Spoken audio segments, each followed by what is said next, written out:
transpired. You think she was insane? Rosa Parks took a stand like a man against another man, who told her move to the back of the bus. No, I was here first. And Rosa Parks said I paid the same amount as you. So if fear is fear and fear is fear, then I can sit here too.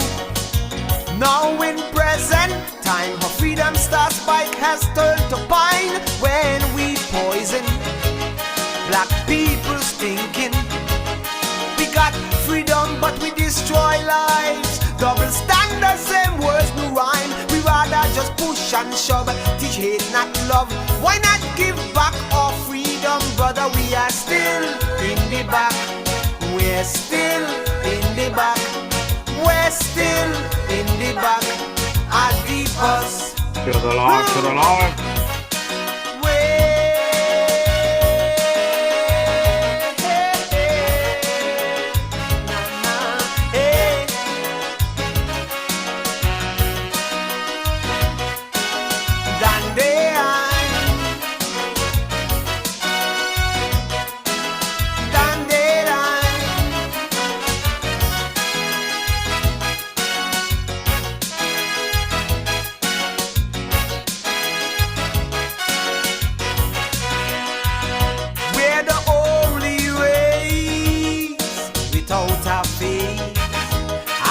Where we're from, and we don't have a place.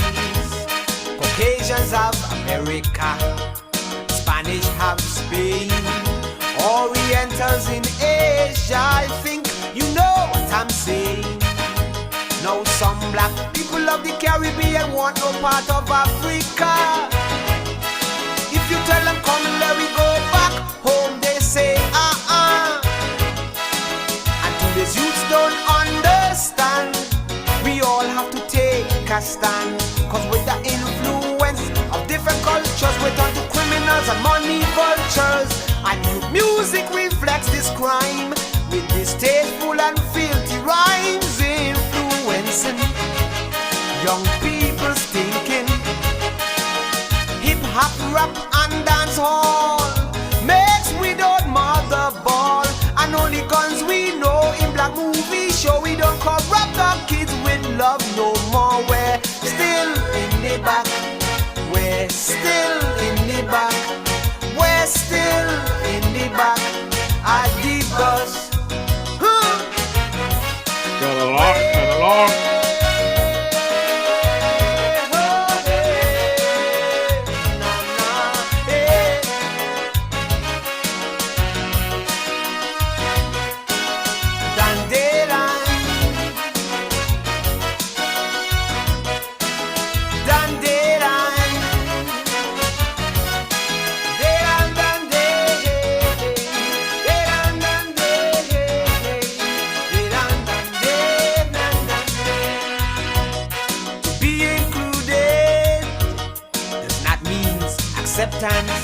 So beware who invite you. You might be taking a chance. They built a beautiful mall and a pretty market. Well, tell me which one black people going get. Did you know Ku Klux Klan make millions from those pretty car fragrance crowns? And went on national TV and told us thanks black people you don't. Took her turn to say her clothes were not intended to be worn by us. And Timberland shoes making millions can lose from black people who they abuse. Now just to make a dime, it seems we've lost our flipping mind. Selling drugs to people we should hug, and standing in a line, a man use his last 2 dimes to get on boardwalk. The aisle see open chances pass them by. That's why Miss Rosa's star don't shine. We're still in the back. We're still in the back. We're still in the back at the bus. To the Lord, to the Lord. Hey, hey, hey, hey, hey, hey, hey.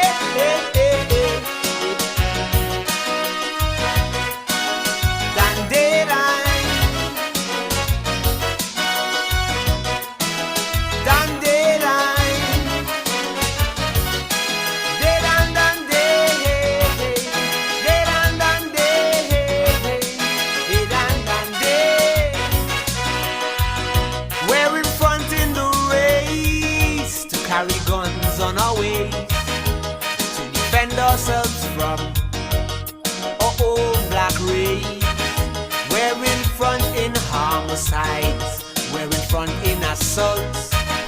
We're in front in race genocide, raping kids and adults.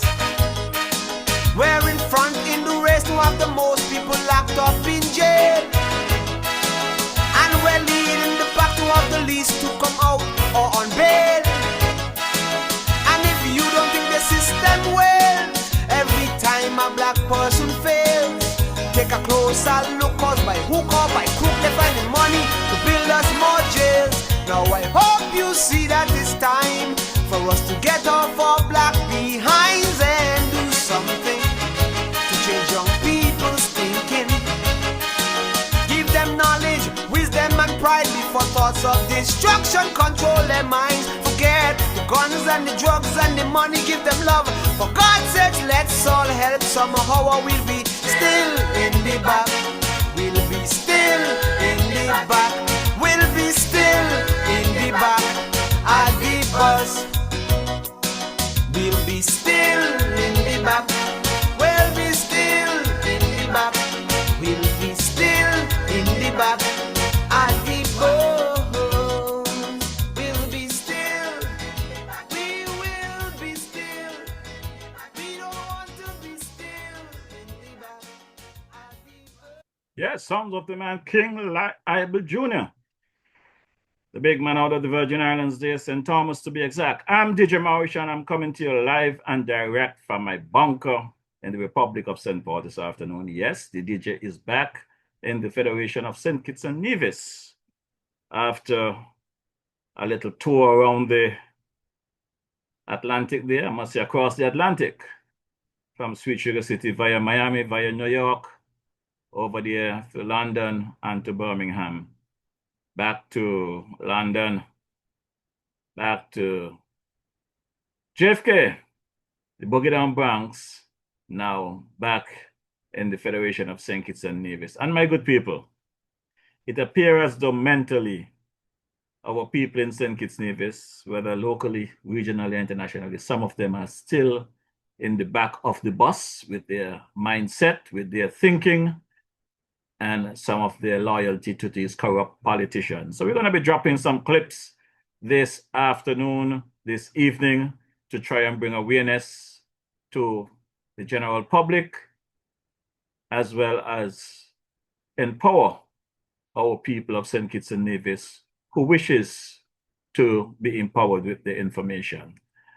I know some of you might be scrolling the web for the first time and bump into us and wondering what this podcast is all about. So let's take a quick listen so that you can have an update in this program. Wednesday evenings are heating up. Log on to DJ Maurishaw's Facebook Live broadcast every Wednesday evening from 6 to 8 p.m. It's a frank and candid exploration into the social, cultural, political, and economic issues affecting our federation. And just in case you missed it, you can also catch the broadcast on his YouTube channel, DJ Maurishaw. Subscribe to the channel on YouTube and smash that bell. You will be notified whenever he goes live. DJ Maurishaw, every Wednesday evening, Facebook 6 to 8 p.m. or thereafter on his YouTube channel, DJ Maurishaw. Log on.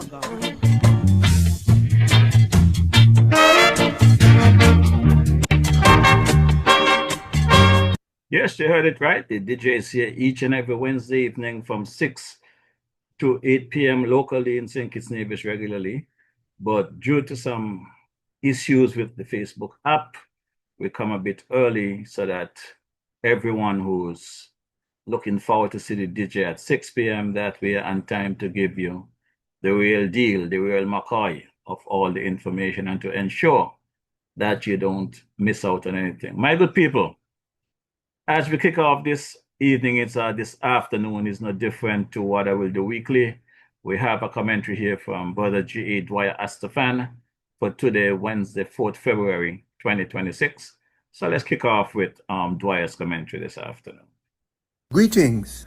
During a press conference last week, Premier Mark Brantley spoke about the proposed Destiny project in Nevis. I will share some of what he said, but before I do so, I invite you to pay special attention to certain words and terms which he used, and I will emphasize them so you will hear them and think about them.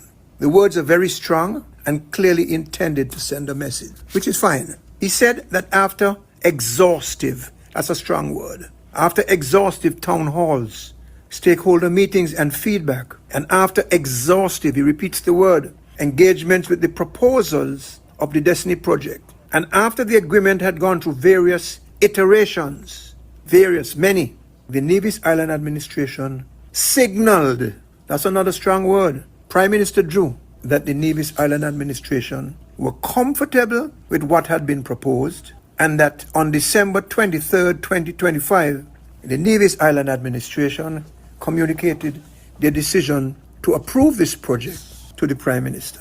He went on to say that the NIA are determined, strong word, that the project would be good for the advancement of the island of Nevis.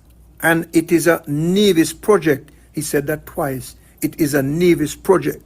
And that the NIA expected the matter would be dealt with in Bastia in short order. Very, very strong language. Whether street language, whether parliamentary language, whether diplomatic language, very strong. Allow me to share my interpretation of what he said. In ordinary parlance, we, the Nevis Island administration, have provided ample opportunity for all stakeholders to be engaged in consultations. We have worked diligently through the agreement with the Destiny Group. We approve the project and we are ready to move forward. We sent a strong message to this effect to Prime Minister Drew on December 23rd, 2025. We strongly believe that this project would be good for the island of Nevis. And by implication, I would say, we cannot speak for the island of St. Kitts. You decide what is good or not good for you. We will decide what is good or not good for us. And just so that everybody understands, repeat, this is a Nevis project. And he said it twice. And Mr. Prime Minister, your input is just a formality. Accordingly, we expect you to sign up without delay, in short order. Now, very, very strong language, and it suggests that if Mr. Brantley does not get his way, we could be at a crossroads in terms of the politics and, to coin a term, the destiny of this little country. Let's look at certain parts of the Act, the Special Sustainability Zones Authorization Act. I won't quote sections. I'll speak to provisions, and you will get it once you've read it. First, the Act is set up to empower the Prime Minister with the approval of the Federal Cabinet, and if necessary also the approval of the Nevis Cabinet, to enter into certain development agreements. Note that the Act empowers him. It does not obligate him, nor can any person, human or corporate, make him sign. So he's not a rubber stamp, nor is the Federal Cabinet a rubber stamp. And before Cabinet can approve, and note that its approval is required before the PM can sign, it first has to be satisfied that the statutory requirements are met. For example, the economic analysis, the development plans, reports on environmental, social, and economic impact on both islands, proof that the developer has or has organized the financial and technical capacity and other qualifications needed to develop and operate the zone, etc., etc. The Federal Cabinet also has to be assured that the people and institutions of both islands, particularly the government, federal government, are properly shielded in terms of legal liability. Further, the Federal Cabinet will have a direct interest in the project because it is intended to be a CBI project, and especially now when the CBI is facing choppy waters thanks to bad governance in the last dispensations. We have to be very careful, and that is a federal government function. So I ask the question, have the federal government technocrats and other officials been engaged exhaustively? Have they been engaged exhaustively? Have reports and documents been shared with them? If so, when? And if not, why not? And what actually is before the Prime Minister? A 3 square mile project in Nevis should be examined in the context of the entire national space in terms of impacts. And the same would be true for a 3 square mile project in St. Kitts. These are small islands and very close to each other. Then there are national security considerations, the courts, the judicial system, immigration, illegal spillovers from inside the zone to outside. And those who know something about Christopher Harbour would know what I'm speaking about. And from one island to the other, putting blows on the government revenue collecting agencies. We have to make sure the economic and ethno-cultural balances are preserved. Maybe I'm missing something, but I see more danger than benefit. Maybe I would know better if we knew more, but we don't know more. Yes, we need to grow our population. We need to grow the human resource pool and the skills resource pool and to fortify our economy. But being a tiny, fragile country in the middle of the ocean, we need to be careful. And we need to be careful not to yield up our patrimony. We know we're small and we talk about sovereignty, but we don't have the power to do things that we would like to do. At least all of them, but some of them we have to preserve what we can. And as we get stronger, there'll be more that we can preserve. But given the state of ignorance, despite what the Premier has said about exhaustive consultations, it should be no surprise that there is discomfort and suspicion in the public space. There's so many considerations that need to be factored in. I cannot see how the federal government in this process could be a mere formality. I'm hearing about comments referring to anti-Nevis pundits in St. Kitts. This is the same old tired rhetoric I've been hearing since the 19th century. I don't think it has any place in a serious discussion on a matter like this. And it's unfortunate that it is coming up, and I certainly won't get involved in that. So here we are. Mr. Brantley has declared that the time for discussion is ended. He just wants the federal cabinet to meet, and he wants the PM to sign up, let Nevis get going on the project. Remember, Mr. Johnson had said in November or December that he wanted everything done by the end of December. And Mr. Brantley is pushing for it to be done quickly. We're now in February. Mr. Brantley is pushing so hard that his words sound like an ultimatum to the Prime Minister. He and his party appear to have been getting along very well with the Prime Minister and the Labour Party. But what would happen now if the Prime Minister does not allow himself to be rushed? Would the relationship sour? Suppose in the next general elections, Labour retains 5 seats. What would Mr. Brantley with his 1, 2 or 3 seats in Nevis do if Dr. Drew did not sign the paperwork and do so expeditiously? Would Mr. Brantley join with Labour to carry them to 6 or more seats? Or would he do as Mr. Amry had done in 1993 and remain neutral, allowing a minority government to stand? Does he have any alternatives to compile 5 seats? Or it has to be 6, because in order to defeat the incumbents, you have to get at least 1 more seat than they have. So if the Labour Party gets 5 seats, I'm not saying that's what will happen. I'm not saying this is my prediction. I'm just speculating. And all within the context of this, what's happening now with this Destiny thing and Mr. Brantley's communications. I don't see PLP winning more than 1 seat. And frankly, I think it will be a cold day in hell before CCM links up with PLP anyway. And I don't see PAM winning more than 1 seat, maybe 2, but also maybe none, because a lot of PAM people have memories of things that happened not just between 2015 and 2020, but between 2020 and 2022. Things involving people in their organization. So it would be difficult. If PAM got 2 and CCM got 3, then their 5 would not be enough to topple Labour. Maybe if that happened, then they went into Parliament with 6. If they got all of the 6 to stand together on a motion of no confidence, then maybe they could bring down the government. So here we are. And remember, motions of no confidence, we've had 2. One with Dr. Douglas as the leader, the other with the Labour Party, the other with Dr. Harris with PLP, and PAM and CCM. And on both occasions, it was a mockery of the parliamentary process, a mockery of the rule of law, just a total mockery, a disgrace to this country. And I hope that never happens again. And all of the politicians, the incumbents on both sides, and those who are no longer in there, have to take responsibility for the disgrace that those 2 motions of no confidence brought to this country. So here we are. If the Prime Minister takes his time, he's likely to incur the wrath of Mr. Brantley. If on the other hand he rushes, he could be seen as weak and under the influence of Mr. Brantley. And Dr. Drew, if he does that, he would lose a lot of political points, especially in St. Kitts. And we're talking politics, eh? But Mr. Brantley seems to be going full bore, with rhetoric which sounds like sign or else, and with suggestions from some quarters that if Dr. Drew does not comply, an effort to secede would not be off the table. So who knows where this thing could go? We don't know. It is maybe remote but conceivable that both parties in Nevis could collaborate on the matter of secession. I've heard the leader of the NRP indicate that she is a secessionist. So we don't know. And as remote and improbable as some of this might appear to some of you, you cannot rule out anything. There is no doubt that this Destiny Project and what is going on now around it and the rhetoric shows a country at a political inflection point. I call on all of us to pay close attention and to be responsible citizens.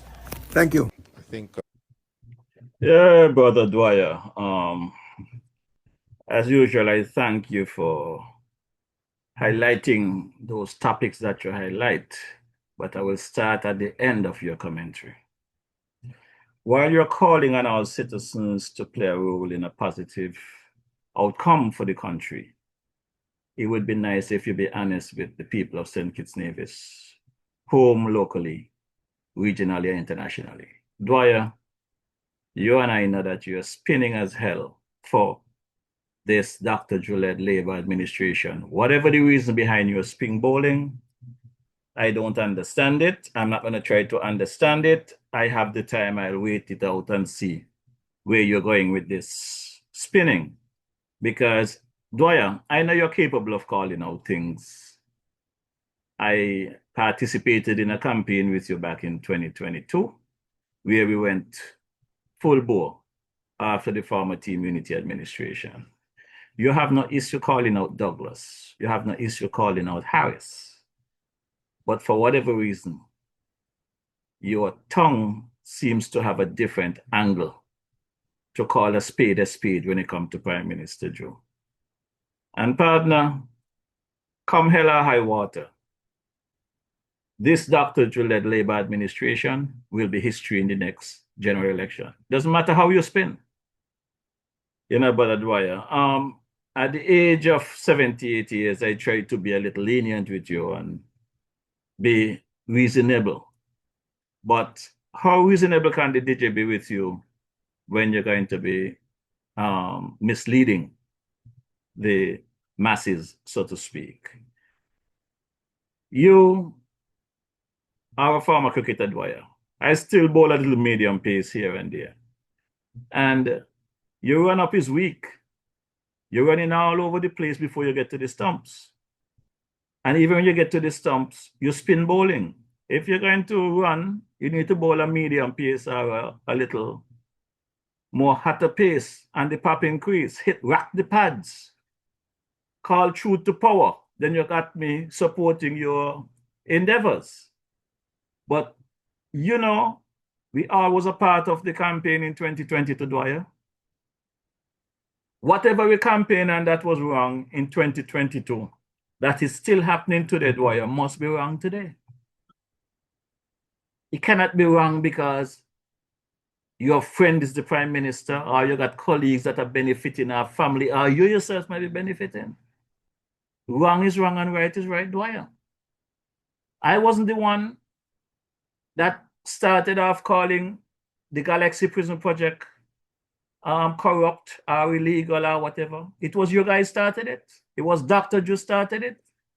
As a matter of fact, Dwyer, a lot of the information that I obtained was a result of your commentaries, what got me into doing more investigation. Just in case you forget, Dwyer, it was your WhatsApp messages between yourself and the now AG, Gart Wilkin. Those WhatsApp messages who got me even more involved and pay more attention.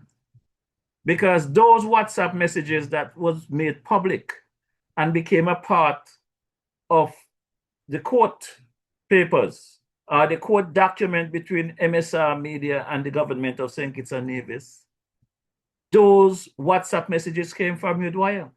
Those was WhatsApp messages between you and your family, Gart Wilkin.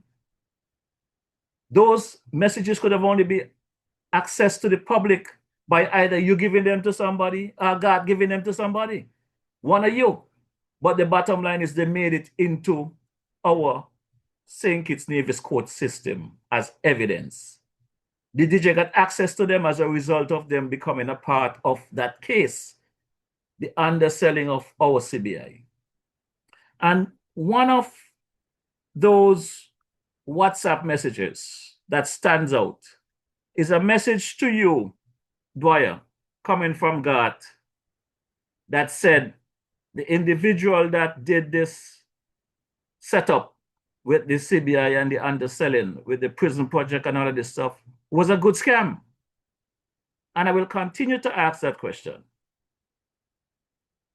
I don't think I need to be a university graduate in law to understand the definition of scam is something illegal or is something immoral. So, according to the AG, this was a good scam.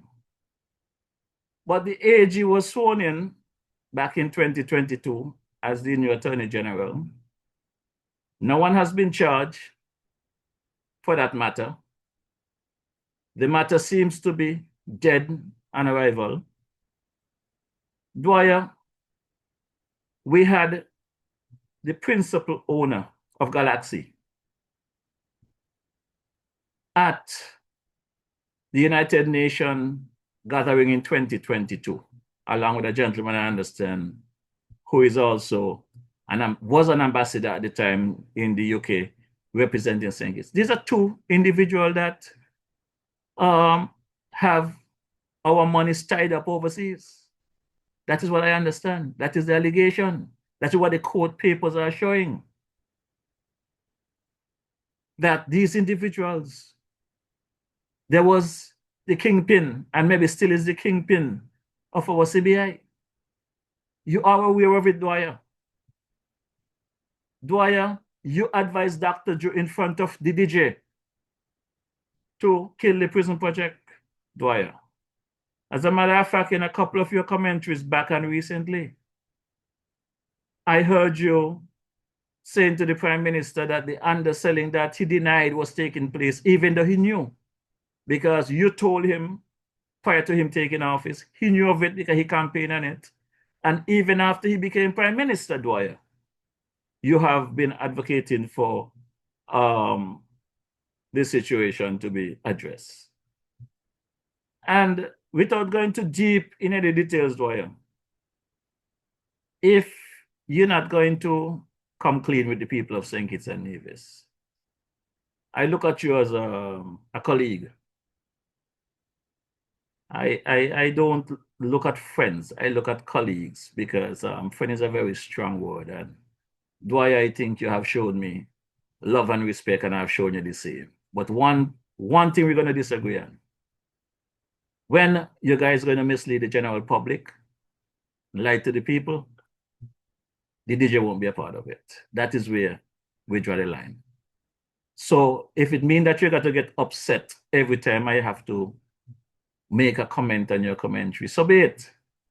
But whenever you come clean and straight to the people, Dwyer, I'll give you that backing.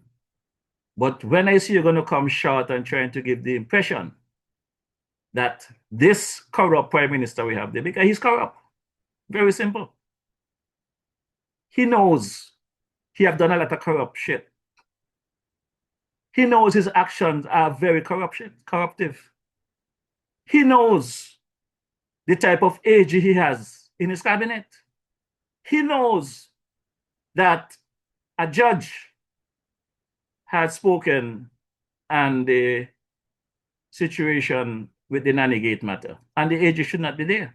You too, Dwyer, had called on the AG to step down, and he's still there. So with all the things that you know it's wrong with this Prime Minister and his bad decisions that have us in the situation that we are today, it's unfortunate that you are backpedaling and trying to just some cloud or smoke screen over the bad leadership of Dr. Terence Jew, because his leadership is not adequate for the people of St. Kitts and Nevis. I can recall Precious Mills on nomination day back in 22 asked me to voice a video ad for Dr. Joe at the time.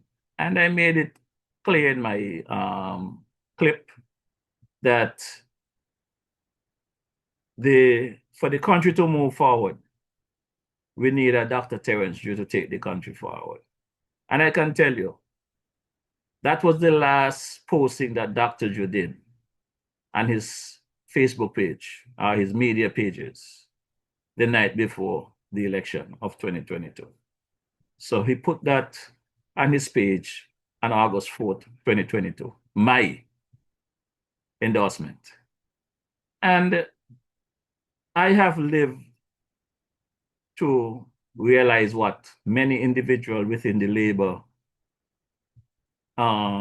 group have said to me, many of them, that I'm going to live to regret supporting Dr. Drew because he's worse than Timothy.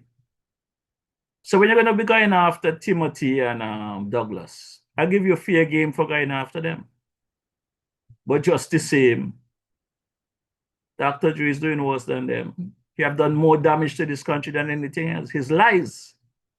As I drop some clips this evening, we're going to show where the Prime Minister continues to lie to the people. Not mistruths, not spinning, simple lies like a little kid. Like a little baby that steals some peanut candy from someplace and lie about it. You know. And it's unfortunate for someone in that position is still like a little baby, simple baby that just lies about everything. Now, Dwyer, you spoke about Premier Brantley and his approach to the Destiny Project and Nevis. I think I had made my position very clear on that situation, whereas I don't believe that the people of St. Kitts and Nevis are serious about taking back this country. Because when I speak to some people on the street, I am hearing, Marisha, we are proud of you, keep up the good work, don't let up. We got your back, we support what you're saying. But Marisha is just one voice on social media. The wrong things that are happening to this country can easily be resolved in one walk down to Church Street. The masses just have to get up one morning and go down to Church Street and demand answers. Demand that they do what they was elected to do. A good governance agenda, integrity in public life, freedom of information. Those things we are not getting, and you know that, Dwyer. But you two are willing to spin. And likewise, your partner, my good partner, Sam Kanda, willing to spin as well, amongst others. I do not know why monies could be more important than the sovereignty of a country. You know, the amount of people that are dying out there leaving what they have. You guys have so much. What more do you want? What are you going to do with it when you're gone?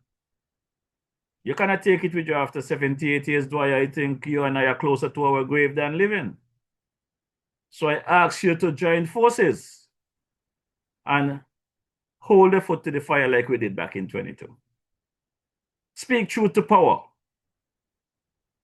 Instead of getting upset with the DJ for calling out these bad actors, these criminals, these... they're not even, you can't even call them that. Let me change that word. Because if you call them that, you're putting them in good stead.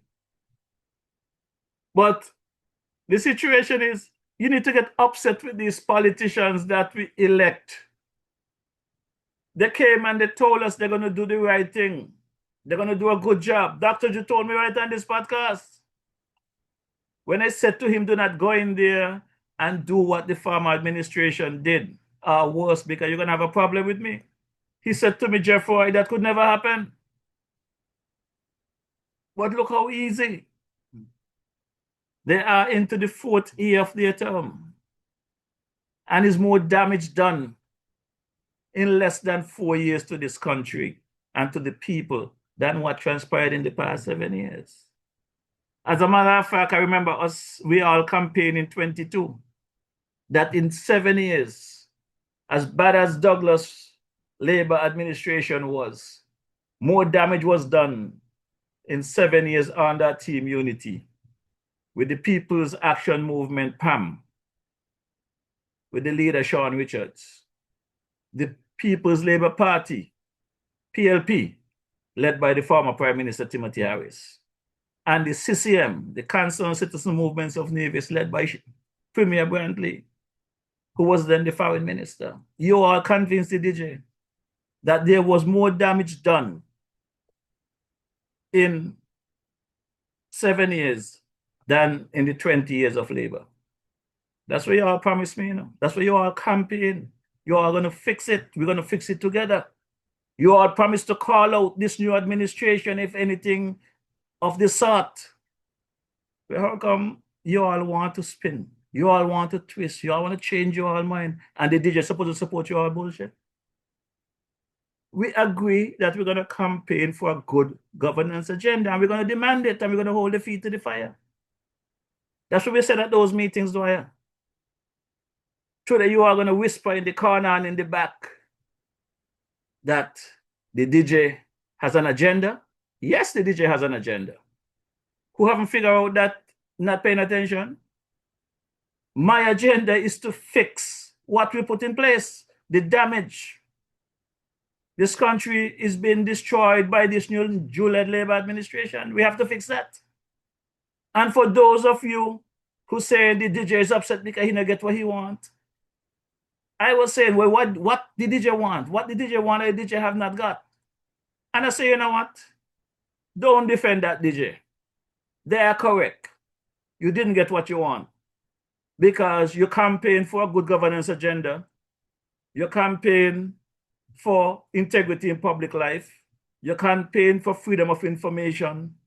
You campaign to be able to take a shower any time of the day or night, and you still can't get a shower after 7 o'clock in the evening, and sometimes there's no water at all for days, amongst many other things. And you haven't received that. The people of St. Kitts Nevis have not received that. As a matter of fact, though a well was dredged and open in Cairn, I understand there will be several days water turn off in Cairn just the same. You know, let's be realistic here, Dwyer. If St. Kitts have 99 problems, the DJ is not one of them. But we're sure that this Juliet Labour administration, every one of them participate in the issues we are having in this country. The CBI decline. You continue to blame the former administration, Dwyer. Well, Dwyer, you forget you was the one that advising Drew, telling Drew to shut down the prison project, to shut down many other projects. He agreed he's going to do it once he gets into the office. Well, he got in there and he continued the prison project without explaining anything to the people. He just continued with that prison project. You and I know the facts. The general public do not know the facts. So the general public going to be listening to your commentaries, Dwyer. And if someone like this DJ does not come back and counter you and tell you, do the right thing, people are going to believe what you're saying. The DJ cannot knowingly, now that you are misleading the Federation with your commentaries, opt not to speak certain things that should be spoken and let it slide, then I'm doing an injustice. I want to know when my time comes, they're going to put me in that cardboard box, saltfish box, wherever they're going to put me. I want to lie them with a comfortable smile on my face because all of us have to go. So let's move on to this destiny matter. I understand that the Premier had a press conference and he did not put in his presentation the status of the destiny agreement. It took, what you call it, a journalist to ask a question, and then he made a statement. So let's take a listen to that. Destiny proposal, I can report that the Nevis Island administration, after exhaustive town halls and stakeholder engagements and feedback and exhaustive engagement with the proposers for Destiny, that we would have sent our approval for this particular project to the attention of the Prime Minister on the 23rd of December 2025. That's the date that I'm advised it was sent. The proposal has gone through, the agreement has gone through various iterations. The agreement, of course, is not yet signed, but we have signaled to the Prime Minister that we are comfortable with what has been proposed, and that was done on the 23rd of December. As we know the process, it now shifts to Bastille for them to look at it, but we are expecting that that will be dealt with in short order, largely because this is a Nevis project. This is not a federal project. It is not a Sinkit-based project. It's a Nevis project. And the Nevis Island Administration has determined that this project will advance the development of the island of Nevis. And we stand behind the project because we think it's a good project for Nevis. Well, my good people, that is Premier Brantley's response to the journalist's question at that press conference. The last time I checked, I think the Nevis Island Assembly is some between 5 and 7 individuals. I have been to Nevis on several trips, and I have walked the street of Nevis. I've received phone calls, and I know more than 100 individuals that I've spoken to have objected to this Destiny project. So when the Premier going to make those statements, I think somebody asked a question before about taking a vote by the people to check and see if the people really want that Destiny. If the Premier is so satisfied that everything is okay with that project, then why don't take it to the people? At first, the gentleman, Mr. Jensen, said he wanted that agreement to be signed by the 31st of December, the end of the year, that they can move forward. But it appears as though, as per the Premier, the document was not signed by him, but he sent a signal to the Prime Minister that he approved the project. You know, these words, these dictionaries, I mean, these guys have their own dictionaries. But it appears as though that the Prime Minister mailing system is down, because according to Premier Brantley, that agreement was sent across to the Prime Minister on Church Street from Nevis on the 23rd of December 2025. But even I think in the new year, when the Prime Minister was asked about that update, he still have not seen that agreement. But it appears though that there's something going on that we don't know. And why I say something is going on that we don't know, because last week I saw an article. Last week there on social media. Let me check my phone, because I think that article was saying something to the effect that Premier Brantley is now the big honcho in the Caribbean. He seems to be the big man in the Caribbean with his new Destiny project on board, and basically his gaming project that he's implementing on Nevis, that he gave license to, put him in the category to be the big man in CARICOM, way ahead of Prime Minister Drew. That is something I saw last week.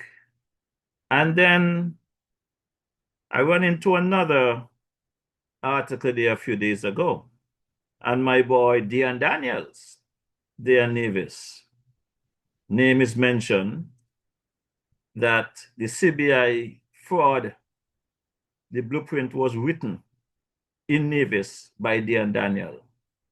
So I gotta get a little update from Dion Daniel.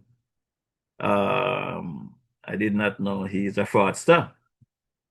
I understand him to be a developer, but according to this article, it says Dion Daniel for years attributed to corruption of the Caribbean Citizenship by Investment Program.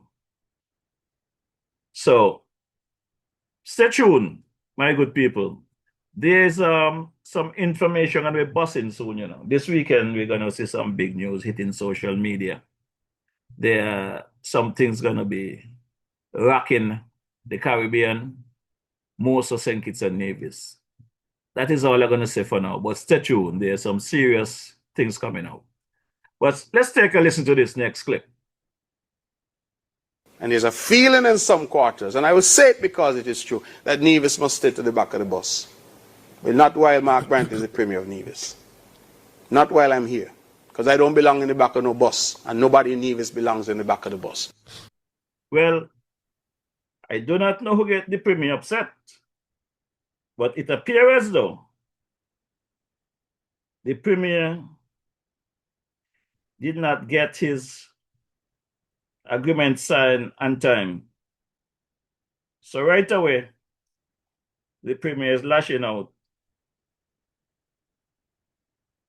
at somebody because somebody say they want Nevis to be in the back of a bus. And that's not fair if that is what they want. I wonder if it's Dwyer he's talking about that want Nevis in the back of the bus. Well, let me drop another clip here because this is another one again where the Premier is lashing out at somebody.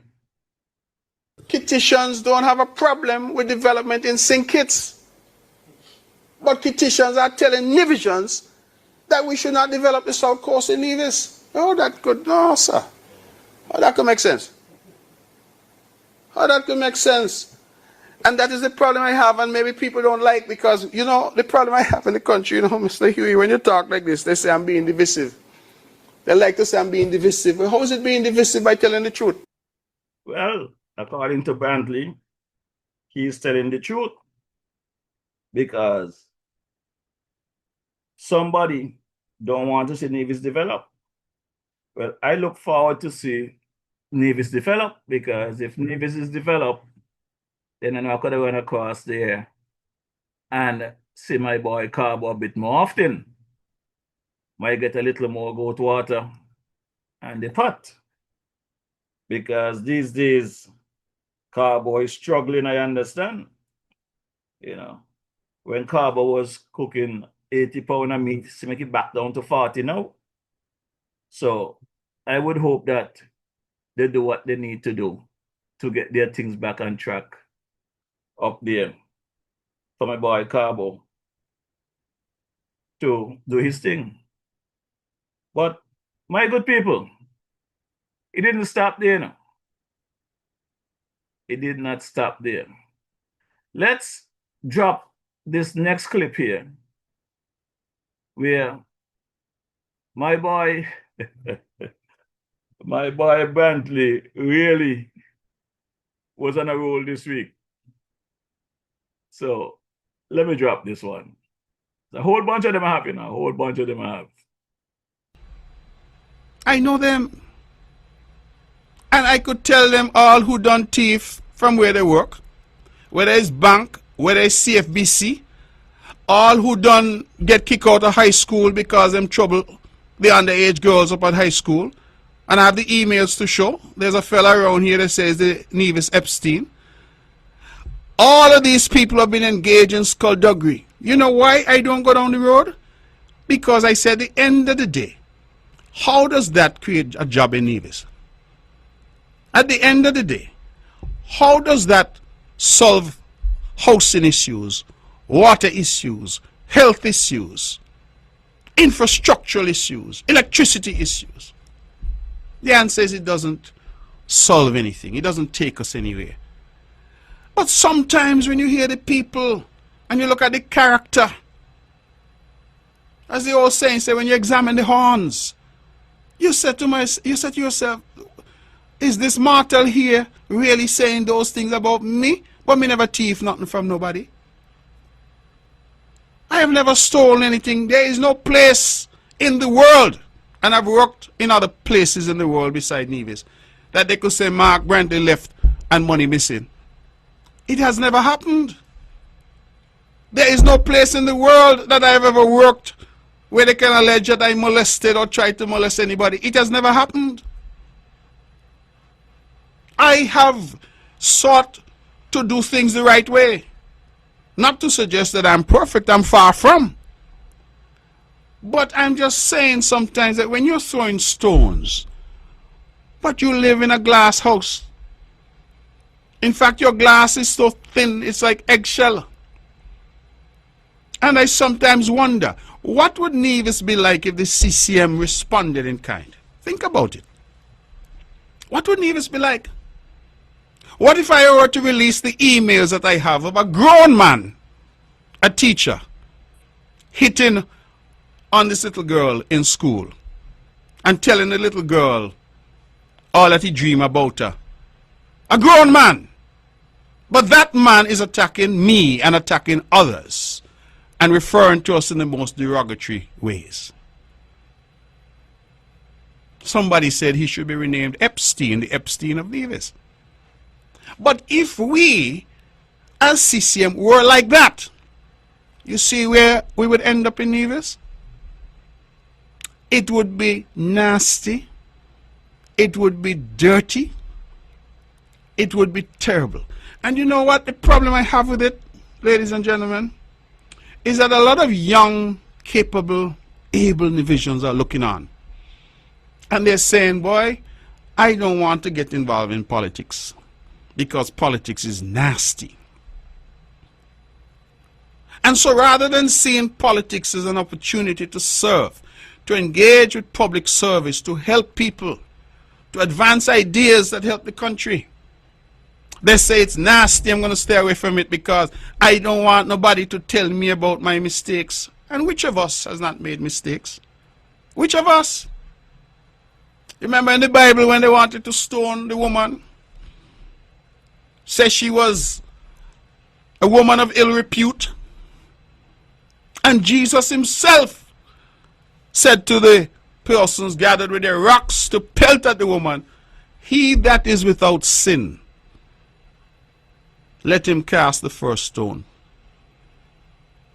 And when that hit them and hit their conscience, and they realized that they were all sinners and all had fallen short of the glory of God, they put down their stone and they walked away.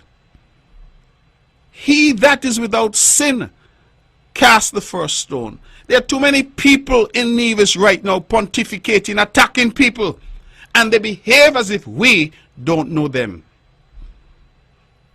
We do. We know you.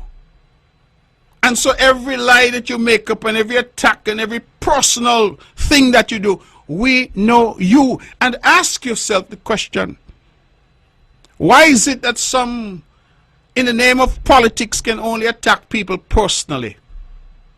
Ask yourself the question, why it is that some in the name of politics have never advanced a single idea? I'm not talking about a book of ideas. I'm not talking about a chapter. I'm not talking about a page. I'm talking about a single idea.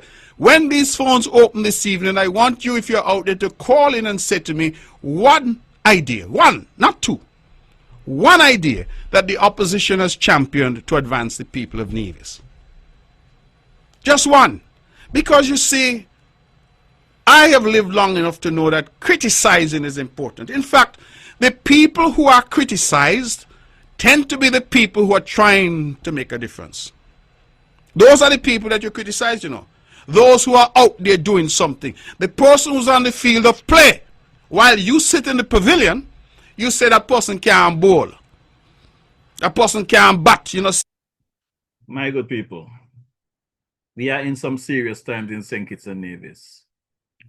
when a premier, a man who is at the top of the game on the island of Nevis, the individual who is the premier of Nevis, the individual who is the leader of the royal or loyal opposition in the federal parliament in St. Kitts and Nevis, going to go on a public radio, social media, and acknowledge and admit that he has emails, evidence of pedophiles and other criminal acts against minors and Nevis.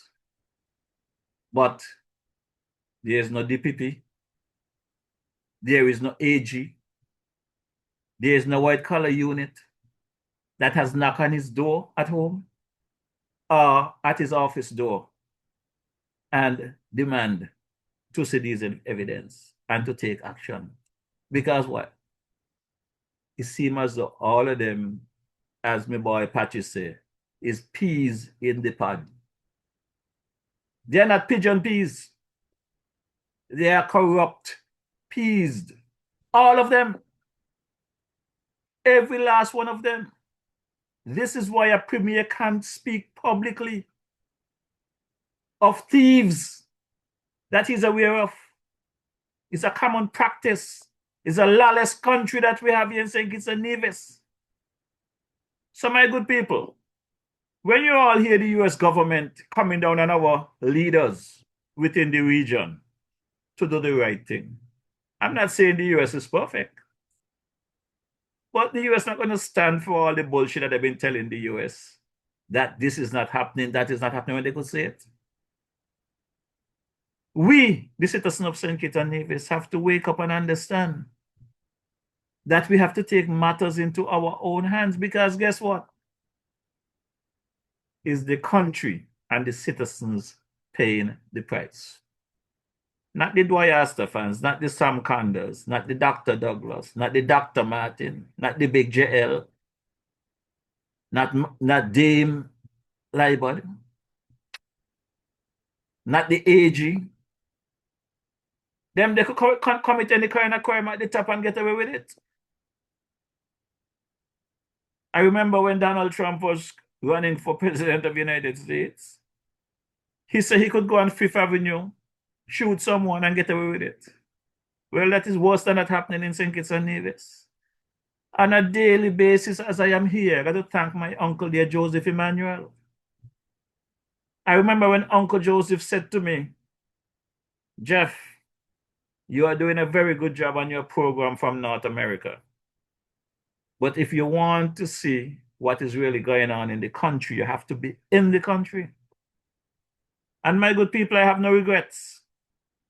No regrets whatsoever. Because hadn't I come to St. Kitts and spend the time and see for myself what is happening, I would not have believed hearing it from somebody else. So when some of you out there get upset with the DJ for saying certain things, I don't take it personal, because I would have asked certain questions as well. I happened to pass through Passing Ground yesterday afternoon, and there's a couple of guys normally be there drinking their beers. Those guys are having fun. They don't realize at some point in time their body going to break down from this drinking of that amount of alcohol, and they're going to get sick and eventually going to have to check out. And they're asking me certain questions, and I'm telling them, gentlemen, the DJ has not been involved in active politics for long. My active politicking really started in 2020 while I was locked in quarantine at the Royal St. Kitts. That is where I started this podcast. Prior to that, my opinion on whatever, speaking to folks on the side of the road or at an event, that is as far as it went. But my politicking started in 2020 November. And one of them, they're telling me how I lie and I'm this and I'm that. What about with Simmons? What about with Douglas? I don't take down a lot of government. My good people. Some people try to change history, but history cannot change itself. anybody wants to go back and check when this podcast started, I mean, you got some good people out there who could tell you. The folks who started encouraged me to continue when I decided to shut down after 14 days. As a matter of fact, I think the former Prime Minister Timothy Harris, I mean, if nobody else would remember when this podcast started, he should remember. And as I've said previously, after 14 days in quarantine, when I got out of quarantine that afternoon, that Saturday afternoon, the first phone call I received was from Dwyer Astafan. And that's where Dwyer and I started, I would say, a political relationship. So what Dwyer told me then and what Dwyer taught me to pay attention to, Dwyer not going to come and tell me now for his convenience to forget about that. I'm a very good student. I learn fast and I implement things accordingly. So when we're hearing these things and you're going to tell me you got politicians that are empowered to take care of the country and to take care of people, and you're going to come and tell me now that you have evidence, hard evidence, you have evidence in email and otherwise, and don't let you release them. The AG, you have not done your work thus far, in my view. Get up off your backside and send your DPP to do his work. Because taxpayers are paying them, you know. Our tax dollars are paying them. And my good people, some of them just think that we forget. We're not paying attention. When this DJ was speaking about the issues with the MSR media and the effects it could have on our CBI and the underselling of the CBI and the prison project and all of that good stuff, and talking about losing our position over there in the world. Remember the Prime Minister came and said we got the #1 passport and all kind of nonsense and ignore the DJ and stuff like that. But a year later, they're telling us from receiving over some 600 million in CBI resources, we are down to about 100. So let's take a quick listen to Premier Brantley giving us his view. It is no secret that our Citizenship by Investment program has slowed dramatically to the extent that the projected annual revenues have fallen way below that which was realized in previous years. Considering this, we are projecting that our annual share of revenue from the CBI program will fall below the 66 million previously received. To be conservative, we have budgeted the amount of 35 million as a moderate share of revenue from the program for the upcoming fiscal year. Even though we have made this modest projection, we are still hopeful that the actual revenue will surpass this amount, thus providing additional revenues to fund the daily expenditure of government. Yes, my good people. When the DJ was speaking to them about doing the right thing, stop messing with foreign investors, stop cutting your dirty deals, cut it out. They didn't want to hear it. Well, let's see about the debt in Nevis. Let me look now at the question of our public debt. Madam President, as it relates to the status of our public debt, the Nevis Island Administration government debt stock portfolio as of October 31st, 2025 stood at $474.7 million, representing a 1% decrease from the $479.5 million recorded in December 31st, 2024. During this review period, domestic debt totaled $453.04 million, accounting for 95.4% of the total central government debt, while external debt amounted to $21.6 million, or 4.6% of the total. When combined with the debts of statutory corporations, the total public sector debt amounted to $541.5 million as of October 31st, 2025, reflecting a 1.35% decrease compared to $548.9 million recorded on December 31st, 2024. Our debt stock is high, but it is being reduced systematically by the... Yes, my good people. The debt is high, but they're on a plane every day, traveling here and there, having champagne, while the citizens of St. Kitts and Nevis continue to struggle. Now, my good people, back in March of 2025, you heard Prime Minister Drew telling the good people of St. Kitts and Nevis that when the DJ was talking about restriction and visas to the US was happening, they said nothing goes so. Don't listen to the DJ. They have not received any official word from the United States or from Barbados, from the US Embassy, anything. That's what they told us then. But with everything now coming to the fore, they're here telling us about what they was doing to stop restrictions. They're telling us about taking third country refugees to satisfy the US with what was taking place. And they also told us about when there was someone to go to the White House in Washington. They told us when they come back, they will give us an update of the conversation in the White House. I do not know how many of you heard the result of that meeting with Prime Minister Drew and the rest of the leaders. I heard from, I think, his Skerrit in Dominica, and I'm not sure if it's Antigua or St. Lucia. We heard some report from.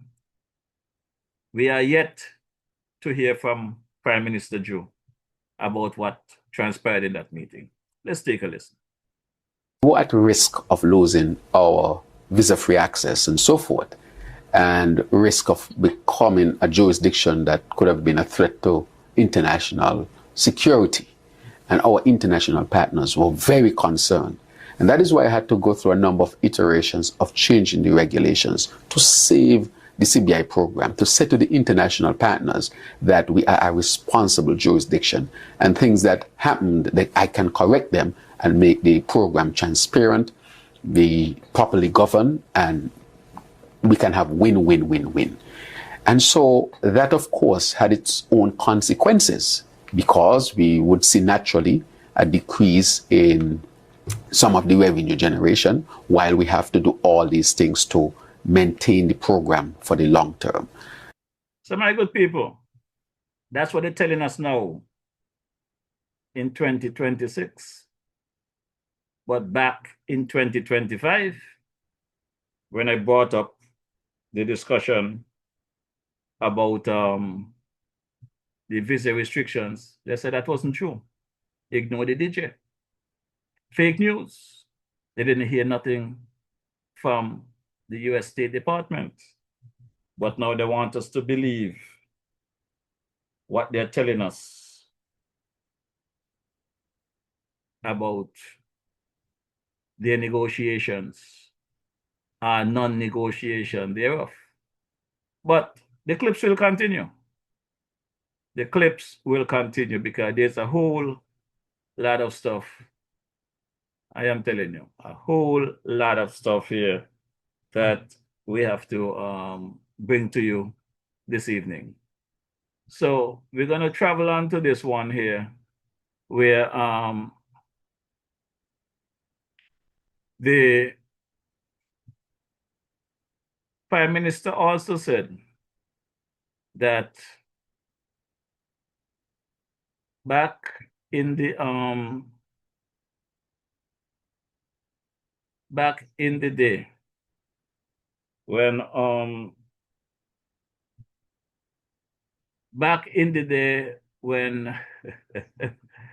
I was speaking about the restrictions remember they were talking about nothing goes so with this one as well. So let me try to pull up this one for you, because partner, if it was not so serious, it will be laughable. Because for the Prime Minister to tell us that we didn't have to listen to the fake news. You understand? The fake news. I remember the AG telling us this. The time is running as usual, running very fast, and I don't want to miss this one. So let me drop this one real quick. I wonder if you guys remember this one. I'm jumping around, my good people, because there's so much clips to play, and I don't want to miss out on some of these clips. So let me see if you all remember this one. Because when Colin Lawrence accosted the Premier back on July 5th at the town hall in Nevis and asked about what was happening on the south coast of Nevis. Remember, the Premier told Colin to go and read her Bible. He's not going to respond to any hearsay. Anything she have to do, she should go home and read her Bible. We have a similar situation here in St. Kitts, because from July 5th, when the Premier told Colin Lawrence to go home and read the Bible, to the 31st of July, where an SSZ bill was presented to the federal parliament by Prime Minister Joe, got its second and third reading on the 11th of August 2025, sorry. It was signed off and gazetted by the Governor General on the 21st of August 2025. It became law after it was gazetted, and by the 25th of August, in a very short period, very, very short period, you could say 2 months, give or take, a law that went from hearing something, fake news, through the grapevine, became a big issue to now there is a destiny agreement sitting on the Prime Minister's desk that the Prime Minister is not aware of for him to sign off on. We have a similar situation in St. Kitts. And this situation goes with the port. We've been talking about the New Guinea matter there with Reginald Francis and his boat yard there in New Guinea. And we heard about the $40 million US agreement that was signed by the Minister of Agriculture, which the Prime Minister was present. I think it was in Grenada, one of those CARICOM islands, for that signing. And when the AG was asked about the situation and freedom by Jamie, I want you to hear the AG's response. There was never any plan, immediate or otherwise, for the land. Okay, so we're at that point where we are hearing that the land is... There is no Nigerian port or anything that has come to cabinet. Container yard. Container yard, Nigerian or Puerto Rican or Guatemala, none. Okay. There's no plan for the land. There is no fear of eviction of boats during the hurricane season.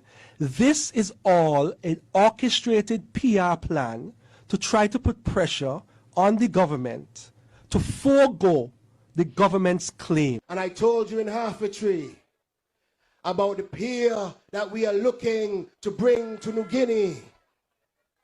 I told you about the commercial dock we are looking at for New Guinea. And I want to tell you that the developers have told me that they are primed and ready for this pier. And we now have the right tools, the right backing, and I am pleased to tell you that within the next year or less, you will have boats docking at the pier in New Guinea, ready to serve the people of our constituencies. Yes, my good people. And upon investigation, I was informed that while the agriculture minister was speaking about this new pier that should be erected at New Guinea, the developer, even without calling the name of that developer, was actually Mr. Reginald Francis. Now, what happened since the Labour administration get into office between Mr. Francis and the government, I really do not know.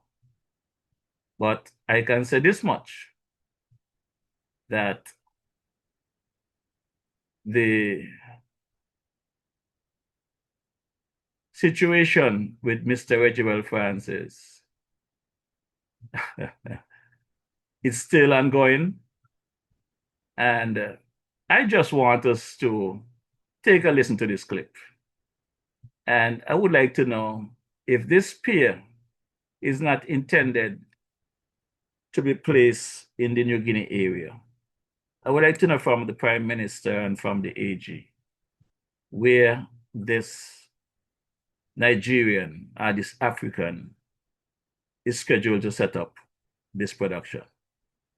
Aisha Minor is leading a landmark $40 million US public-private partnership to develop a state-of-the-art commercial port in St. Kitts. This project is poised to unlock new opportunities. Aisha Minor, welcome to Africa 24. The $40 million US port project is seen as a game changer for Caribbean logistics. What specific challenges in regional trade and market access does this initiative aim to resolve? So we all know that the connection between Africa and the Caribbean is plagued with just air and sea connection. So logistics and infrastructure is the issue. What this project aims to do is address a few things. One, we are building a port that can actually take the ships that will come from Africa and go from the Caribbean to Africa. That's number one.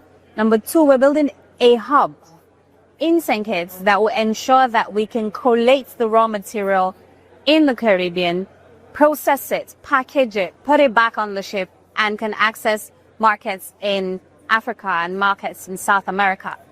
This also answers the question where everyone says that the entire Caribbean is only 45 million people.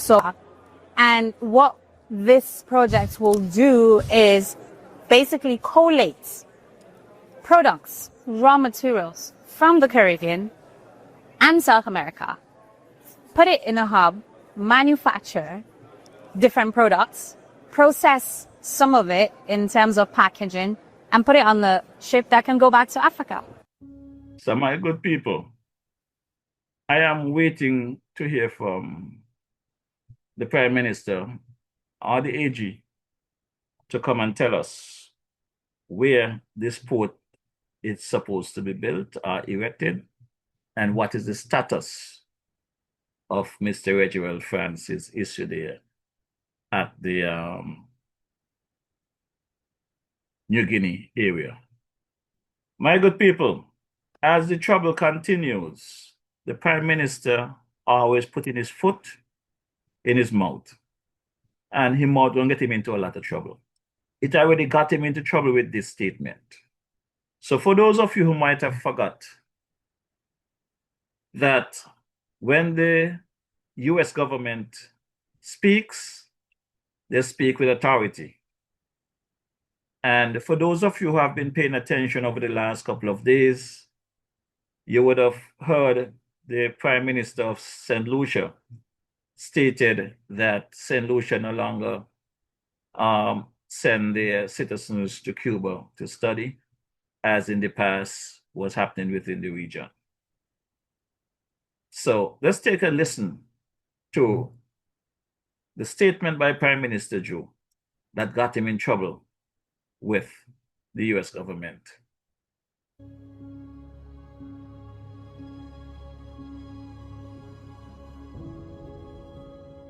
Fellow citizens and residents, today I address an issue that strikes at the heart of who we are as a nation and as a people, the issue of Cuban healthcare professionals working in our federation. The Federation of St. Kitts and Nevis has always upheld principled and respectful relations with all nations, including the Republic of Cuba and the United States of America. We hold these bonds dear, not just as a matter of diplomacy, but because our lives, our histories, and our futures are deeply intertwined. As an independent nation, St. Kitts and Nevis has long been committed to peace and multilateralism. Our foreign policy is guided by respect, cooperation, and adherence to the rule of law.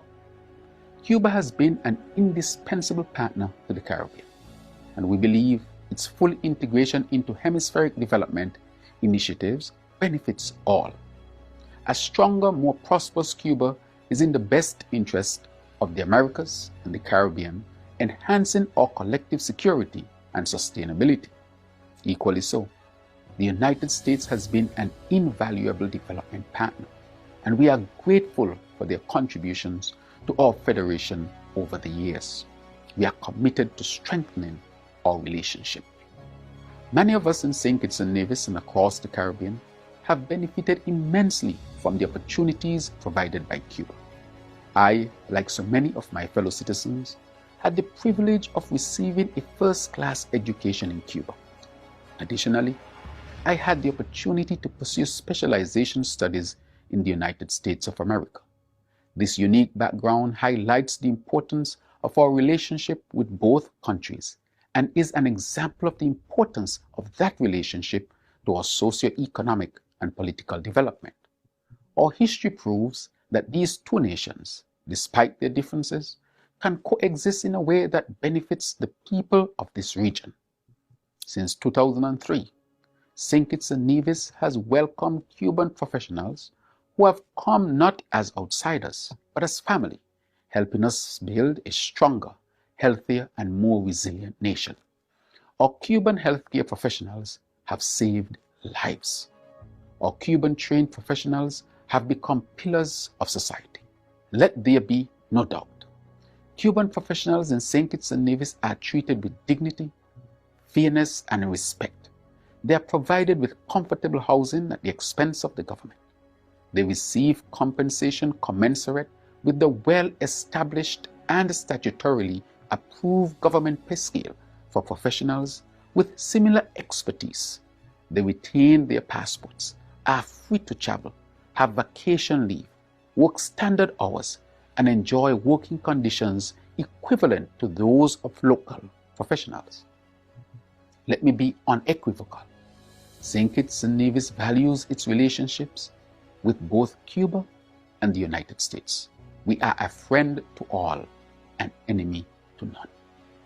We are and will remain a staunch advocate for the rule of law, human rights, and labor rights.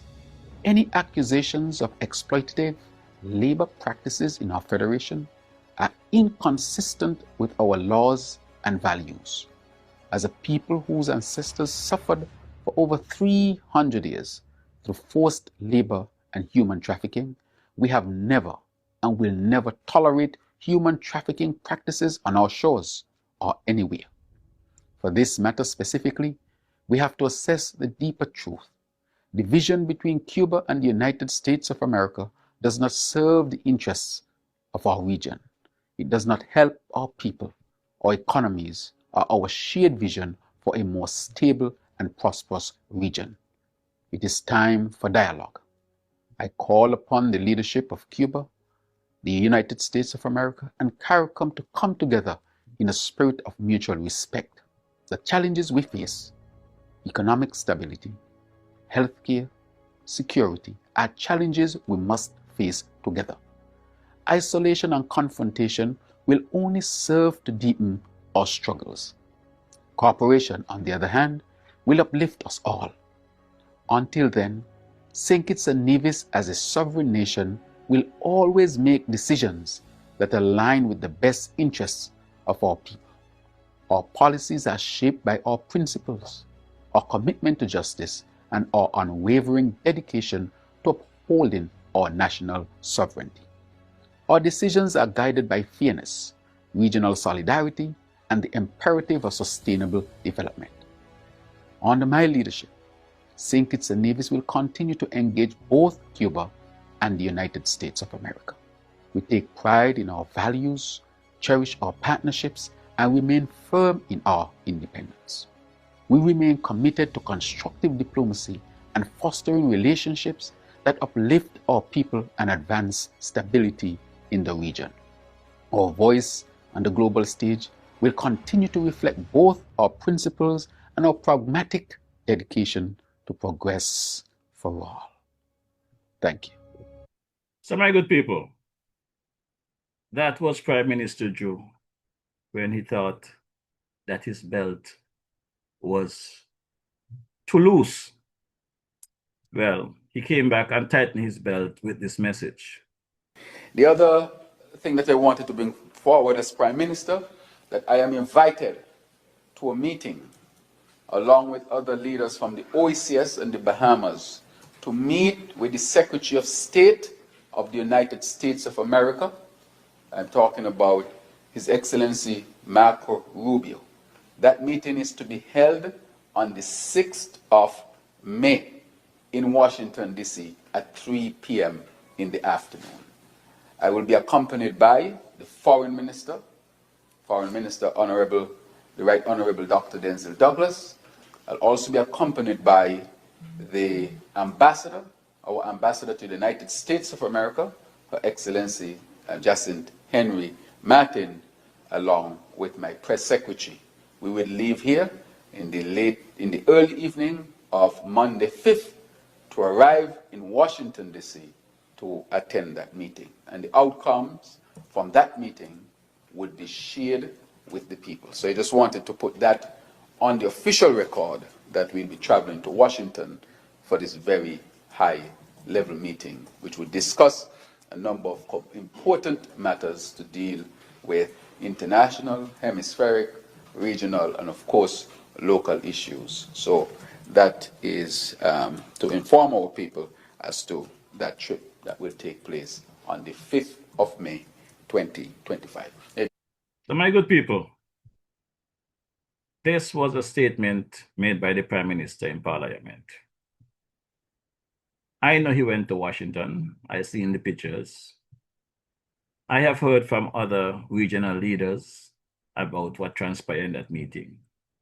I cannot speak for the rest of the citizens here in St. Kitts locally, regionally, internationally. But this DJ is yet to hear an update from that meeting, as the Prime Minister promised upon his return, he will tell the citizens what the meeting was about. But what we got in 2026,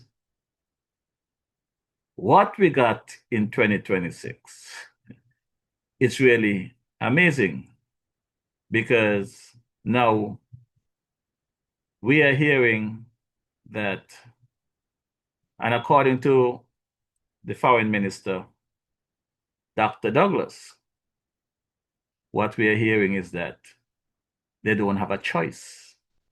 They have to accept third country refugees. And this is not the DJ making this up. I want you to hear from the Prime Minister for yourself.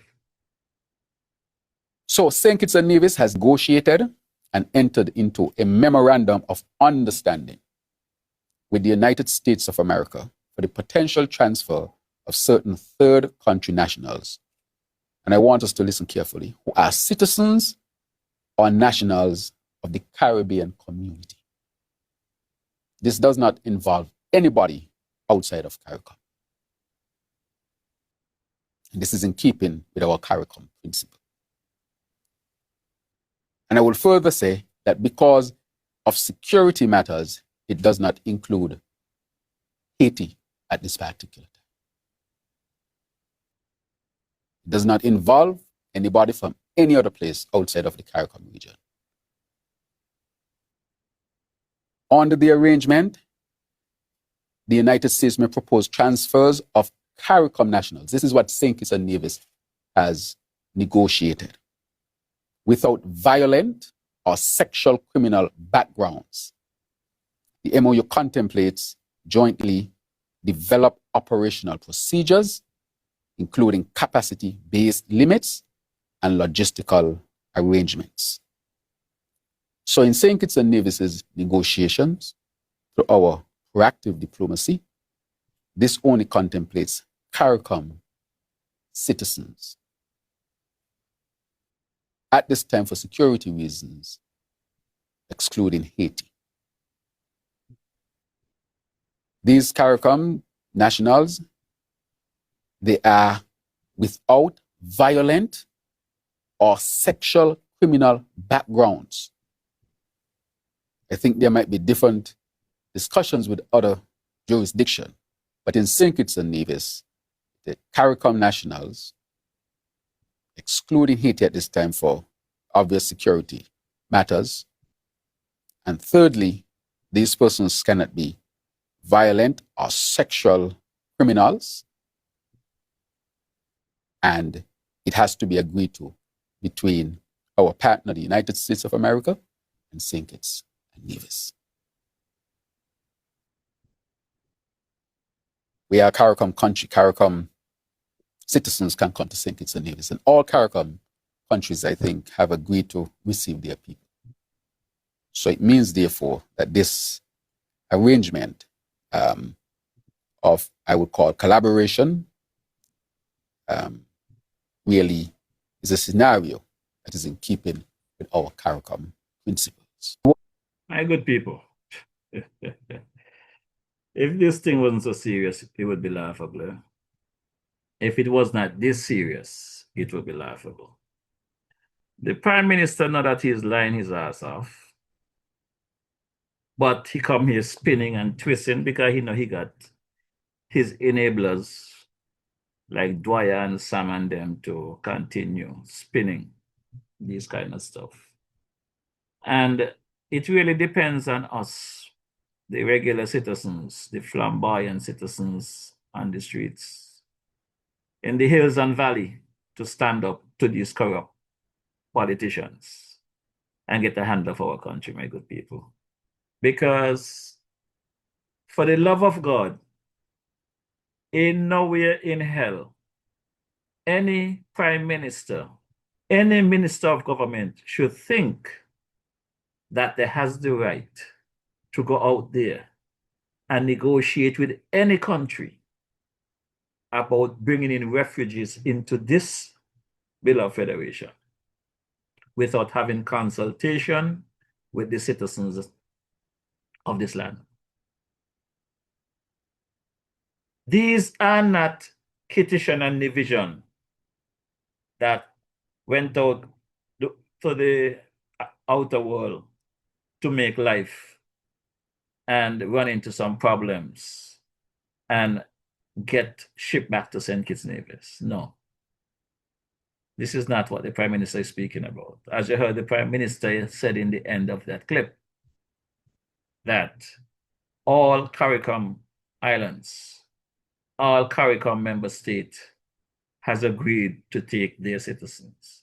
So if all Caribbean member states has agreed to take their returning nationals, their CARICOM citizens, why should St. Kitts Nevis Prime Minister or this corrupt Labour administration have to sign an MOU to take third country refugees? My good people, I will continue to put it to the Prime Minister and his team, and I'll leave it at the foot of every last one of them, that the definition of third country refugees are these bad actors that acquire or gain citizenship for St. Kitts and Nevis via economic citizenship, like those Galaxy passports, amongst others. And you know why a lot of these people out there, these so-called society folks, the Dwyer Asta fans and many others, are so quiet and don't want to call out the Prime Minister? I can put it to them. Many of them sold those CBI passports. When you do the track record and the 60 plus thousand economic citizens that have gained citizenship through that CBI project, many of them, their fingerprint, their processing, all of them is right there. So for the few that has become millionaires by this CBI, they're supposed to tell us, shut up. When I was making, you got an agenda. But when I was selling these passports and getting you all millions them in your bank account, you all didn't have an agenda? Wasn't your agenda to get rich quick and have all these CBI projects around the country and finish? And these criminals who never been to St. Kitts, even if they have a St. Kitts citizenship, they use their passport to travel to other parts of the globe to do their bad things and get caught. And now they get caught with our passport. These governments are simply saying, you all enable them, you all take you criminals. We don't want them here anymore. Doctor, you just need to come and tell the truth to the country because we want to know, you know. When you bring these third country refugees to St. Kitts and Nevis, you got people here trying to get house and land, can't get none, you know. So we're going to put them. When they start to integrate in society, they are more advanced than the local Kittitian and Division. You all know how Kittitian and Division love to try things and how quick we learn. So when you bring in these criminals and these bad actors, some may be sick, and not just sick physically, sick in their minds, want to do things. Some people, nature is just to the wrong, and they infiltrate this country, and we end up harnessing a group of bad actors that are going to now give us a different society. My good people, this country have been through so much already. I can recall back in the 70s, the old hookup house my grandmother and grandfather lived in. You could have gone to Basti and leave the top section open with the cloth curtain swinging and come back and everything you left in your house is there. Today, even if you have burglar bars, they're walking with torch to cut out your burglar bars. You can't put down nothing. We have enough criminals here already. Every time you look around, the Prime Minister and his team gone to Nigeria. Well, I can say this to you all. Growing up in St. Kitts back in the 70s, I was given the impression that white people enslave us. They are our enemies and they are no good. That is the impression I grew up in St. Kitts and Nevis. When I left St. Kitts and Nevis, as a matter of fact, when I left St. Kitts at the age of 15, I never even traveled across to Nevis. The furthest I get out of St. Paul's was Bastille. My grandmother took me there as a little shopping boy, walk around town doing my shopping. But when I got to St. Thomas, Virgin Islands, the same white people that they were giving me the impression was no good for us is the same white people that helped me out to survive. I remember a gentleman was the food and beverage manager for the Greenwood Hotel, where I was a bus boy, and then I moved up to storeroom clerk. Whenever I serve Mr. Knight, he don't have to pay for his coffee because he's the manager of the hotel. It's a 20 US, he would drop on the table as a tip for me. That would go down well because me and Carl and the boys them could bang a drink later. So my experience in the Virgin Islands was always positive. And even when I get to North America, it was always our people fighting me down. the different nation, the white people, as you would say, they was always respectful and supportive and admired my skills and pushed me forward. But it was always our own people holding us down. So I want us to pay close attention. The Prime Minister said that his government was the government who activated the good governance agenda in Parliament. Freedom of information, integrity in public life, and all of this good stuff. But none of it is practice. None of it is practice. It's right on this podcast, the AG came to defend the 33% raise that this government gave themselves in less than a year. In less than 1 year in office, a 33% raise. And I supported it based on this salary at the time and the status. I think the politician, they need a little pep for the work that they're doing. But I also expected in kind that when they pep up their salary, they would pep up the rest of the workers around the island. The sanitation workers. If these sanitation workers don't go to work, the place smell like hell.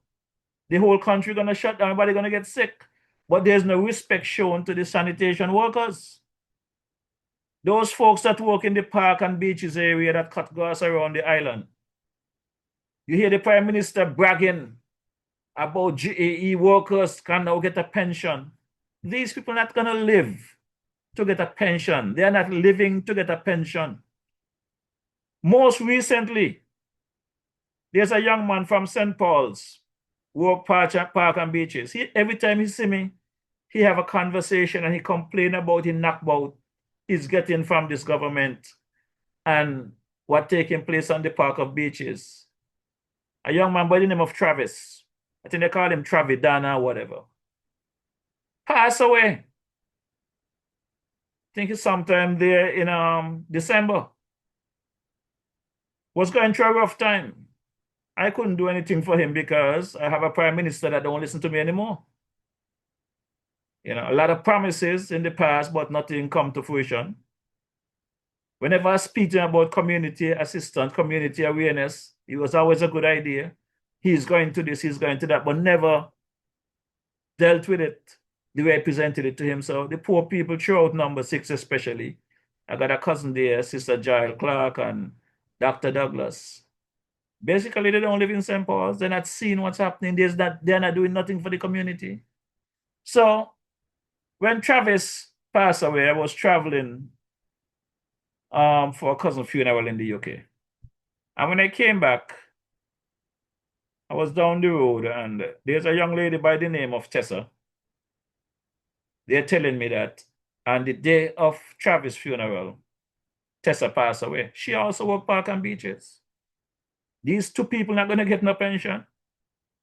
They're young people, get a lot of knockabout from this government.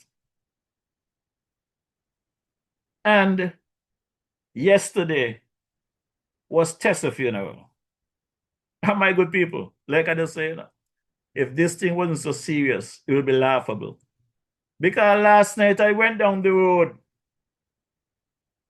by the shop to top up my phone. And when I walk in there, the shopkeeper is telling me if I know, Musa dead. That's what I mean, Musa dead. Say your Musa dead today. So there's 3 people from park and beaches. And you could say in a month span. Same department. Basically the same age group. Just a little different. They're not going to get a pension. So what is pension going to do for them? Take care of the people now that they need it. And you know, the bad thing about it is, my boy there, Musa, his correct name is Colin. He's my cousin, you know. But I did not know that until I became an adult. And we went to school in St. Paul's all them years, not knowing that we were family. But he was always a very nice, giving kind of person. And I remember one day I was down the road by the shop, the same shop I was by last night. And I sat there and Musa came across to me. and asked me if he could buy me a beer. So I told Musa I'm okay. I didn't really want to drink nothing at the time. And Musa had me well cuss off, you know. What happened? You think you're too big for me to buy you a drink? Man, I offer you a drink, take the drink. And Musa light my ass up. And I had to take the drink because that's the type of person Musa was. He had another one named Toy from Mingo. He as well passed away, a young guy. I'll be sitting there at the shop. These are guys don't come and tell me, buy them a drink. Tom, you're going to come and say, boy, Marisha, I get paid, you know. Here is a $10, go buy a drink. And it's not that I need the $10. People like that, I prefer to buy them a drink than they buy me a drink. But they say, no, you have done so much in this community. You have give us jam New Year's morning. You do this, you do that. It's our time to give back to you. And right now, that is what's going on in St. Kitts Nevis, you know. What is amazing right now in this community, you might find one or two of the laborites who don't like what I'm saying because they think I'm talking bad about the labor. But the majority of the people, they acknowledge me for my work. They appreciate this podcast. They appreciate me highlighting the hardship. Just like when I came and I spoke to the Prime Minister about what will happen if they don't handle this MSR matter properly, the effects are going to have on our citizens trying to travel abroad, trying to obtain visas. Because when you have foreign investment coming and spend them kind of millions in our country, and you treat them like shit, they got a government out, they're not going to settle for that. Once they do their investigation and they find out that you did wrong to their people, they're going to come at you. If you guys want to see problem in St. Kitts and Nevis, just let a U.S. citizen get killed in this country. Just let one U.S. citizen show up dead in this country. And it's not a car accident or something that could show well the person die of an accident. Let any suspicious death take place to a U.S. citizen in this country. I will find out. The U.S. does not play. And this brings me to the next topic that I'm so disappointed in my cousin, dear Marsha Henderson. Because Marsha is not just a lovely looking lady. She got a brilliant mind. So I am very disappointed to see that the Marsha that I campaigned for stand guard for hours from the wee hours of the morning till the wee hours of the night on election day to ensure that she get into office, that she would keep these guys' foot to the fire and be the adult in the room. She get caught in the web. I am listening to Marsha speaking these days, and Marsha seems like she just following, how they say, tying the rope, whatever you want to call it. Because someday I go listen to a clip, you know. And I hear Marsha talking about the 4 cruise ship docking at Port Zante. And if I am not mistaken, Marsha is giving the impression that it was Labour, the Labour Party, the Labour government that's built that second cruise pier. That is the impression I am getting from Marsha, and I hope I'm hearing wrong. I am speaking about it because if I am hearing wrong, I want Marsha to correct me. Because Marsha, I love her to death. That's my lovely cousin. And if I am not wrong, Marsha needs to go back and correct her statement and let the people know that second cruise pier was built under the former administration. And in the process, give some credit to my boy Ian Patches Libert, because he was the Minister of Public Works. And he gets heat for a lot of things. So I am of the view, when you're going to give people heat for messing up, when they do something good, give them credit. If the man deserves compliments, give him compliments. Because when Labour took over, these cruise ships didn't just start coming because Labour took over. It was an ongoing tourism season. We go from government to government. Government are continuous. When we spoke about the issues with the visa that citizens are being denied at the U.S. Embassy for visa, This was Douglas' response. We have had situations where some of our students who would have been there in the United States on US visas for studies. We understand that some of them have been denied visas in attempting to return. I mention those because these will naturally form the basis on which the government of St. Kitts and Nevis will engage the United States of America to ensure that our own people, especially those who are not violators, that they do not suffer from some of the policies that have been introduced by the new Trump administration. And my good people, there was no reason to blame Donald Trump for the bad behavior of our government ministers who continue to play with and mingle with corrupt dealers out there. You all know the saying, you let them with dog, you get up with fleas. I can recall, for those of you who don't remember, back in 21, when my boy there, the mother cop Shaq, and two other citizens, two young ladies got arrested for carrying a placard.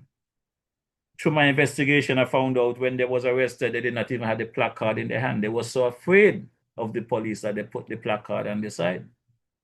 And they was arrested for carrying placard. And there was tear gas thrown from the churchyard across the street there, Cairn and Church Street. There was no war in St. Kitts. But this was done under the former administration. Under whose leadership, under whose direction, I do not know.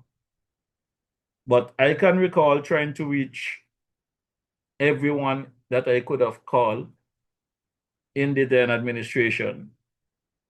I reached out to Timothy Harris, who was the Prime Minister. I tried reaching out to Mark Brantley, Sean Richards. Nobody would take my call. The only person who took my call was Vance Emery, who said to me, boy, Marisha, I agree with you. This is not right. This should not take place.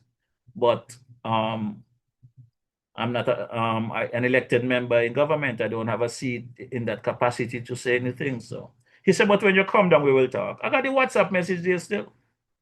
Who think I'm chatting shit.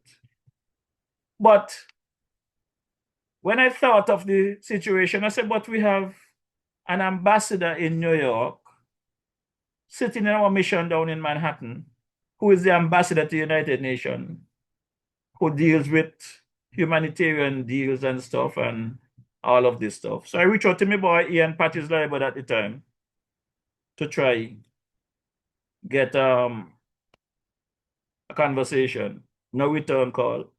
Leave messages, no return call. So I decided to do a little demonstration down there, get some attention to the people. And many of them cuss me, say it's COVID. I want to make the country look bad. Why I want to go down there? My biggest cheerleader at the time, I got to give her credit. My biggest cheerleader when it came to that was Naomi Bradshaw. We used to talk on a regular. We don't talk regular now because she make it clear to me back then. She's a Labour supporter. She will always be a Labour. Even though they knock her about and throw out the mission, she will always be a Labour. She tell me, don't call her when I'm going after Labour. So I don't call her. Because I'm not going after Labour. I'm trying to fix the issue that I created. But in their eyes, I'm supposed to let things slide. But there was a couple of people down at that demonstration with me. And Naomi was one of them, Sheila Barrett, my cousin, the Olivia. Olivia is no longer with us. She passed, her sister Inga, and a couple of other folks there, Joseph Buchanan and everything. But they was there for their Labour Party. I was doing a good job for them because I was making way to get their Labour Party into office. So I was doing a good job there. The problem is today, though, is that I found out later from Mikey Gums. Mikey said to me, boy, Marisha, when you're down there talk what you want to talk to Patches, me and Patches out having breakfast, Patches ain't studying you. Me boy Alva and I hit a little bad spot because Alva again to me let politics get the better of him and forget the work that him and I did together for the community of St. Kitts and Nevis there was more important than politics. So we kind of hit a snag. I think we're good again. Because Alva is a good person. Just as I think Patches is a good person, but sometimes politics get the better of us. And I don't want you all to take just my word for it. I want you all to hear Patches for yourself because I was surprised a couple episodes back when Patches acknowledged that it's only after he came back from working under the team unity as the ambassador, after he came out of the politics, he looked back and realized that something was wrong. So let's hear Patches for ourselves. How do you feel? You feel that we have been betrayed by our politicians? And I asked that question as someone who served 5 years in one of the administrations. And you may wonder, why am I asking the questions? I am. Because no excuses. No excuse whatsoever. But my straight dog family, for some reason, I only in hindsight, I am now seeing and really seeing since I'm outside, looking in. And I had a glimpse just before getting out of Parliament, getting out of Cabinet. But never realized that it was so terrible. Yeah, my good people. That is Ian Patches Liebert. I could give him some credit. He acknowledged that while he was there, he did not realize that things was as bad as it appeared until he got out. He realized how bad things were. So as a result of that, he confessed, to say the least, to the fact that he should have paid a little more attention to what the people were saying, and even more so, took the time out when the DJ requested a meeting. Whether he could have done something about the situation or not, he could have at least hear out the DJ. And Patches is not the only one from that administration that acknowledged making that mistake. The then Prime Minister, Dr. Harris, also acknowledged making some mistakes. In our audience today is DJ Marisha. I want you to give him a hand of welcome because PLP welcomes all. DJ would tell you that he has had some harsh words for me, but I never take that on. I listened. I accept his criticism, shook his hand several times, and I vow that I will do better. I want to thank him, though, for standing on principle. He, like several others, were fooled by Dr. Joe.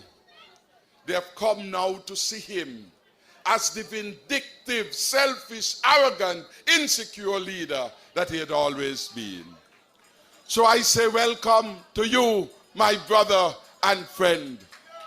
We will not always agree, but I will always admire a man who put his country first. You will always stand tall in my books.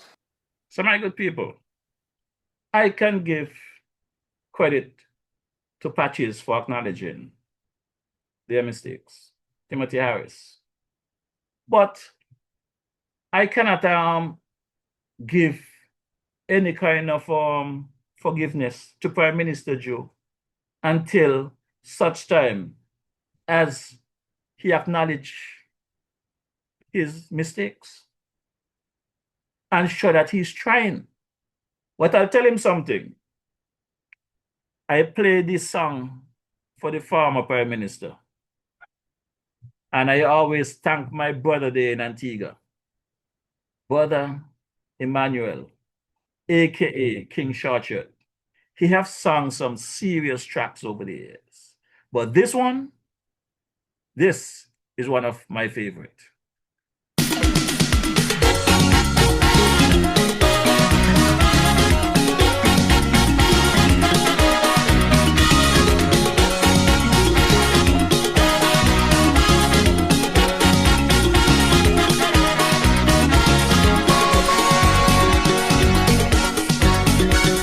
A man who is a liar, a man who go and steal, just because he's hungry and to give his children meal. We can understand his kind, we can also forgive his crime. A man who knows about it and keep it a secret, he shows no dishonor to safeguard his starving brother. And even though he's done wrong, we can all understand, and so we turn a blind eye.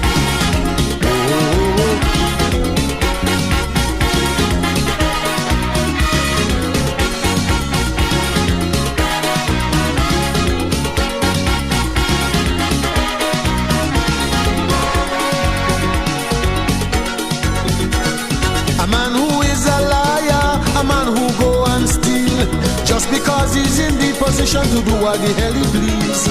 We can just turn our heads away. We must stand up and make him pay. And all those who surround him, trying to protect him, they are just as guilty and must suffer the penalty. We can't let them walk away, and the truth we told, let God forgive. But their heads go roll. The fire coming after. Don't you see them smoking? Don't worry, let them go ahead and prosper.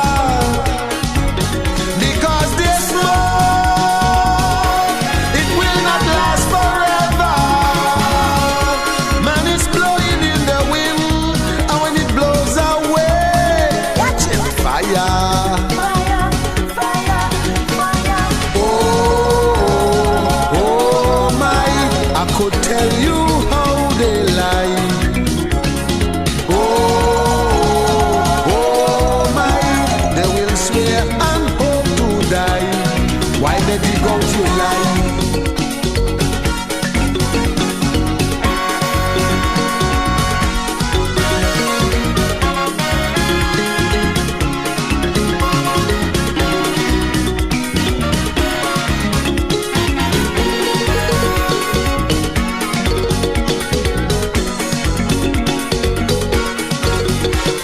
A man who is a talker, raise his voice and scream, preaching fire and brimstone, eternal wrath reveal. We can understand his kind, they pray upon the naive mind. Look to gain salvation, this is their solution. Go keep the commandments, wash and clean your garments, strip away your envy and send them all your money so they can live like Jimmy. The fire coming after. Don't you see them smoking? Just leave them, let them go ahead and prosper. Because they smoke, it will not last forever. Man, it's blowing in the wind, and when it blows away, watch it, fire.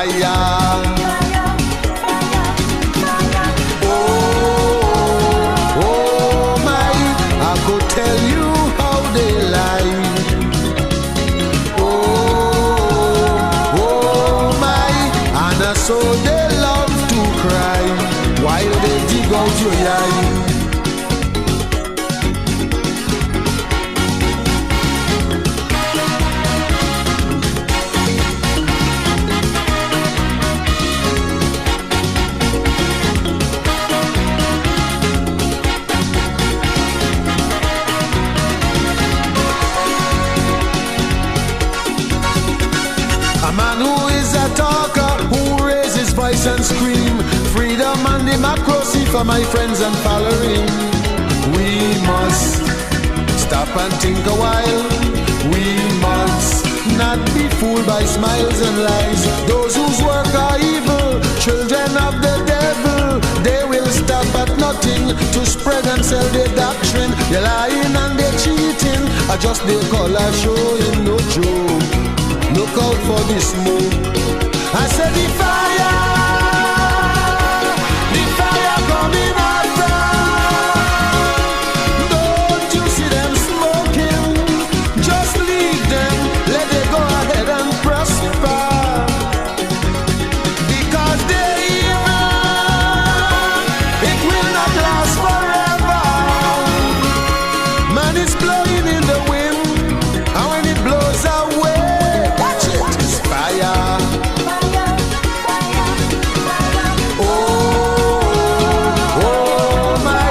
I could tell you how they lie. Oh my, they will swear and hope to die while they dig out your life.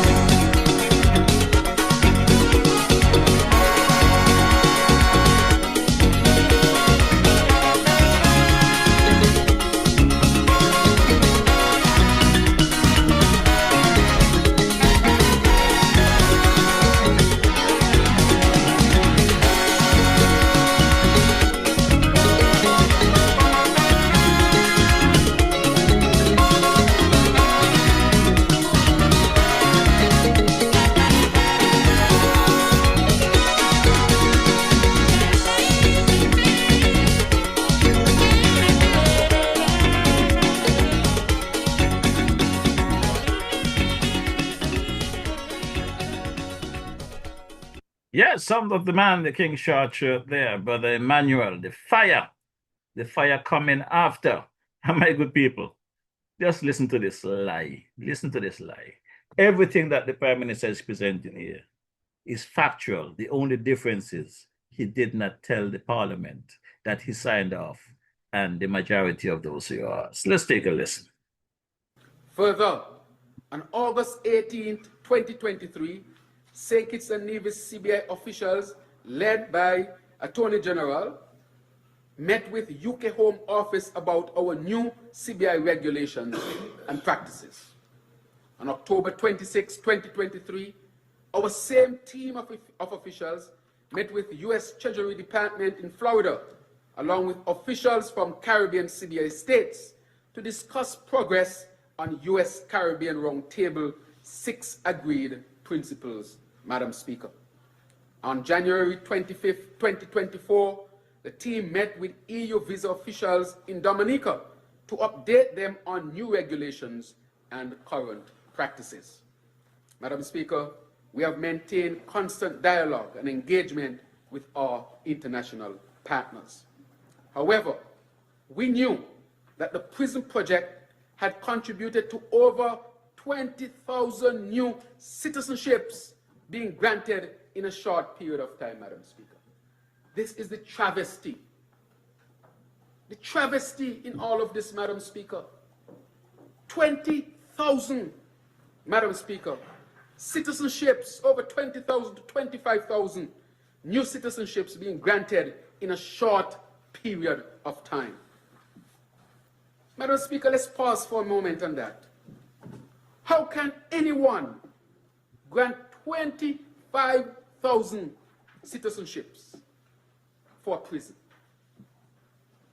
25,000 based on the new census, and the Minister of Sustainability is here, Senator Honorable Dr. Joya Clark, that we are about 53,000 residents here in St. Kitts and Nevis.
My good people, you heard it right. That was Prime Minister during Parliament as Prime Minister, presenting about the same Galaxy prison that he campaigned that he would shut down, that he allowed to continue full-fledged construction without speaking to the people of our beloved Federation of St. Kitts and Nevis. But as we come down to the bottom of the hour, I'm going to drop a clip here by my boy, the Big JL, as well, telling us about these politicians and how they function. And once we get through this segment, I'll be getting out of here.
Yes, very good people of St. Kitts and Nevis, that will be my contribution for this evening. I just want to say good afternoon to the good water people there at Main Street, Newton Grong, St. Kitts, Island Purified Water. The best water people, Brother Powell and his family and his workers there, want to thank them for keeping the ditch hydrated when he's in our beloved Federation. Now let's take a quick listen to Sister Carmen of Carmen Caterers.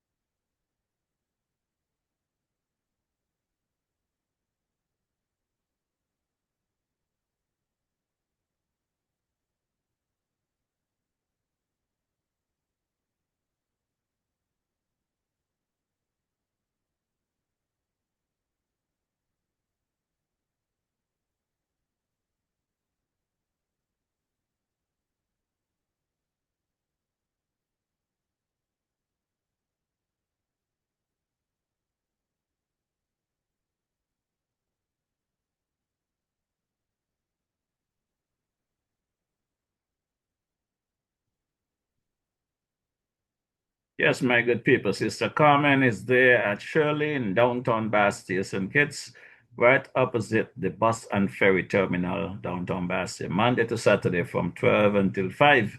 And on Sunday, you find her in the bus stop there in Boyd's Village, right opposite the Agawa shop. Now let's take a quick run across the narrows there by my boy here, a carb after thirds.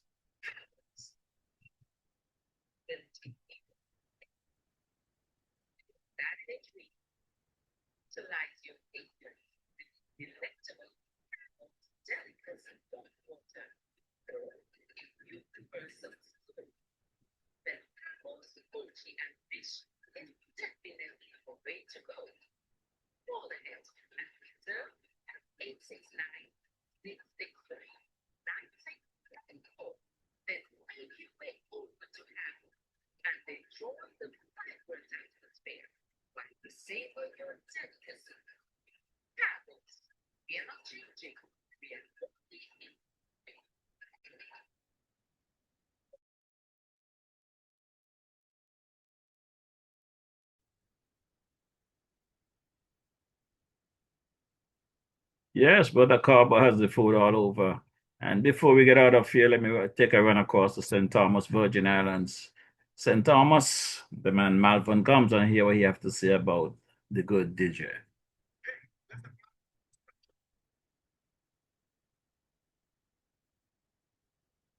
You got that?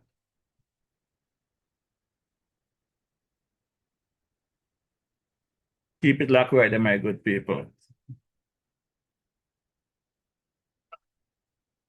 Shaw's Facebook Live broadcast every Wednesday evening from 6 to 8 p.m. It's a frank and candid exploration into the social, cultural, political, and economic issues affecting our federation.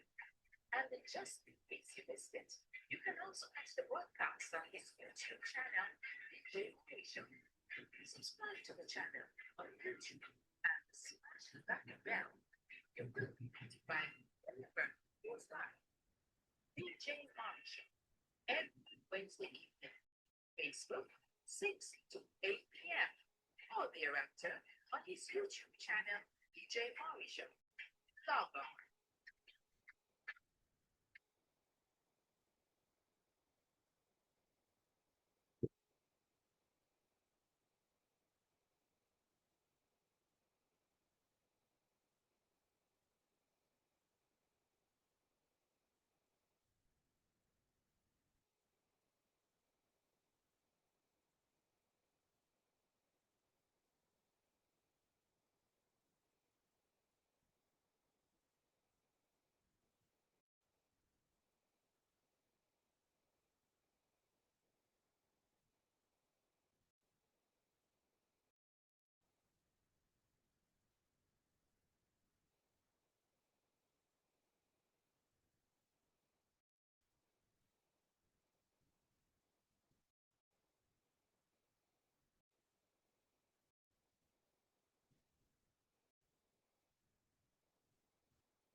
Yes, my good people, and I will drop it at that for today, Wednesday,